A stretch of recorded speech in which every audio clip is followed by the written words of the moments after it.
Welcome to Devi's kitchen. இன்னைக்கு நம்ம தேவிஸ் கிச்சனில் பார்க்க போகிறோம் ரொம்பவே ஒரு சிம்பிளான லஞ்ச் காம்போ ரெசிபி தாங்க இன்னைக்கு நம்ம பார்க்க போகிறோம். பூசணிக்காயும் வெள்ளை பூசணிக்காயும் மாங்காயும் தேங்காய் அரைச்சி ஒரு குழம்பு, சிம்பிளான ஒரு குழம்பு. அதுக்கு காம்போவாக ஒரு கோவக்காய் பொரியல் ரெசிபி தான் நம்ம பார்க்க போகிறோம். வாங்க வீடியோக்குள்ளே போயிடலாம். வீடியோக்குள்ளே போகிறதுக்கு முன்னாடி தேவிஸ் கிச்சனை சப்ஸ்கிரைப் பண்ணுங்கள், சப்போர்ட் பண்ணுங்கள். இப்போ வாங்க நம்ம ரெசிபிக்குள்ளே போயிடலாம். 2 ஸ்பூன் அளவுக்கு எண்ணெய் சேர்த்துக்கோங்க. எண்ணெய் காஞ்சதும் பெரிய வெங்காயம், நல்ல பெரிய வெங்காயமாக நான் எடுத்து கட் பண்ணி வச்சுருக்கேன். காரத்துக்கு ஒரு 3 மிளகாய், கொஞ்சம் கருவேப்பிலை சேர்த்துக்கோங்க. இந்த கோவக்காய் பொரியலுக்கு கொஞ்சம் வெங்காயம் நிறையா சேர்த்து வதக்குங்க, நல்லாயிருக்கும் பொரியல், கோவக்காய் பொரியல். இப்போ இது ஒரு 2 நிமிஷம் வதக்கி விட்டு எடுத்துக்கோங்க. இப்போ வெங்காயம் வதக்கி எடுத்தாச்சுங்க. கண்ணாடி பத அளவுக்கு வதக்கினா போதும். நான் இப்போ கோவக்காய் கட் பண்ணி எடுத்துருக்கேன்.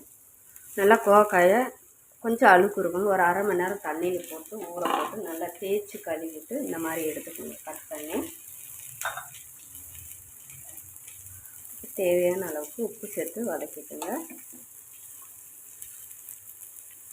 1/4 டீஸ்பூன் மஞ்சள் தூள், 1 ஸ்பூன் மல்லிப்பொடி, 1 டீஸ்பூன் ஜீரகப்பொடி.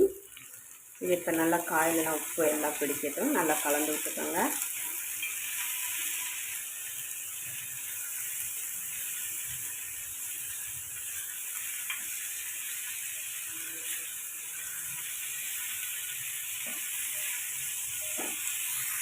இப்போ கோவக்காயை ஒரு 5 நிமிஷம் நம்ம சிம்மிலே போட்டு மூடி போட்டு வதக்கி விட்டு எடுத்துக்கோங்க.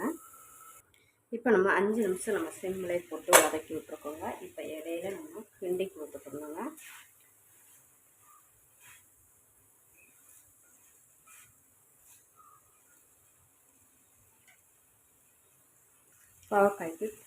கோவக்காய்க்கு கொஞ்சம் தண்ணி தெளித்து வேக விட்டு எடுத்துக்கோங்க.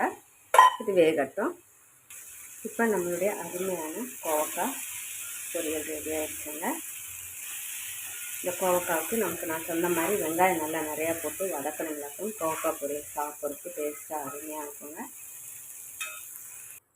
இப்போ பூசணிக்காய் மோர் குழம்புக்கு நான் பூசணிக்காய் கட் பண்ணி எடுத்துருக்கேன். இப்போ இதை ஒரு பாத்திரத்தில் சேர்த்துருக்கேன். நான் மஞ்சட்டி எடுத்துருக்கேன். எடுத்துகிட்டு இதுக்கு காரத்துக்கு மிளகாய் சேர்த்துருக்கேன். நான் 3 மிளகாய் எடுத்துருக்கேன். ஒரு 1/4 டீஸ்பூன் மஞ்சள் தூள். இப்போ பூசணிக்காய் முங்குற அளவுக்கு தண்ணி சேர்த்துக்கோங்க. தீ கூட்டி வச்சுக்கோங்க ஹை ஃப்ளேமில்.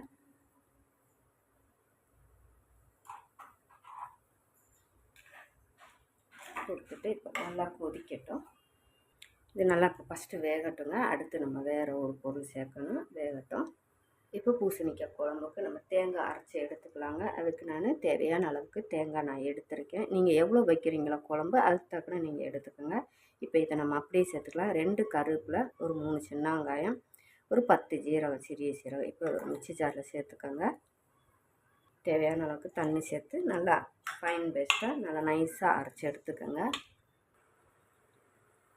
இப்போ நமக்கு காய் நல்லா வெந்துருச்சுங்க. நமக்கு பூசணிக்காய் ஓரளவுக்கு. இப்போ இந்த டயத்தில் மாங்காய் கட் பண்ணி எடுத்துருக்கேன், அதையும் சேர்த்துக்கோங்க.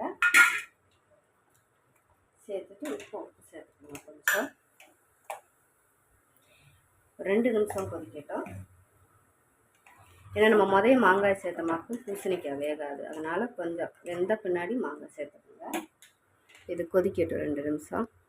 இப்போ நம்ம அரைச்ச தேங்காய் பேஸ்ட்டையும் சேர்த்துக்கோங்க. தேங்காய் சேர்த்துட்டு நமக்கு ரொம்ப நேரம் கொதிக்க வேண்டாம்.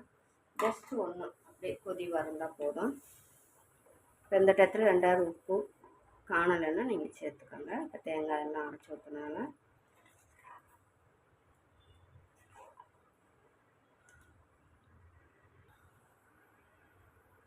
நமக்கு ஜஸ்ட்டு ஒரு கொதி வந்தால் போதுங்க. இப்போ நம்மளுடைய குழம்பு ரெடி ஆகிடுச்சுங்க. வெள்ளை பூசணிக்காயும் மாங்காயும் போட்டு குழம்பு வச்சுருக்கேன். இப்போ இதுக்கு ஒரு சின்னதாக தாளிப்பு கொடுத்துக்கலாம். இப்போ குழம்புக்கு தேவையான அளவுக்கு 2 ஸ்பூன் அளவுக்கு எண்ணெய் சேர்த்துக்கோங்க. எண்ணெய் காஞ்சதும் 1 டீஸ்பூன் அளவுக்கு கடுகு பொரிஞ்சதும் கொஞ்சமாக வெங்காயம்,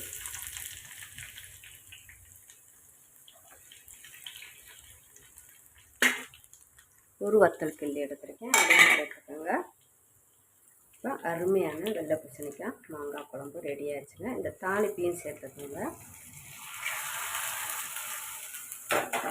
அவ்வளோதாங்க, அருமையான குழம்புங்க. சாதத்துக்கு டேஸ்ட்டாக இருக்கும் சாப்பிட்றதுக்கு.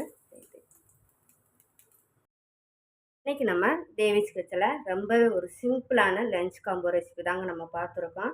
நல்லா மாங்காயும் பூசணிக்காயும் போட்டு தேங்காய் அரைச்சி ரொம்ப சிம்பிளான ஒரு குழம்பு. அதுக்கு தொட்டுக்கிறதுக்கு கோவக்காய் பொரியல் நான் சொன்ன மெத்தடில் வச்சு பாருங்கள். ரெண்டுமே அருமையாக இருக்குங்க.